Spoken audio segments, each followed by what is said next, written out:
I wanted to post a video to show students that might not have had online classes before how to upload a file for an assignment on Canvas. So here's our home page, and if you scroll down you'll see our week overview, our discussion, PowerPoint, our PowerPoint assignment, and essay questions.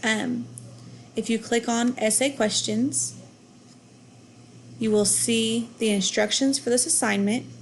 Once you've completed this in a Word document, you will click Submit. This opens your option to upload your file. So once you get here, you'll make sure it's File Upload. Then you will click Choose File, and it will open up your folder for your computer. So wherever you saved your file, your documents, your desktop, you'll go to that destination to find your file. Then once you uploaded your file, you will click I agree, and then you will submit your assignment. If you have any questions with this, please feel free to email me.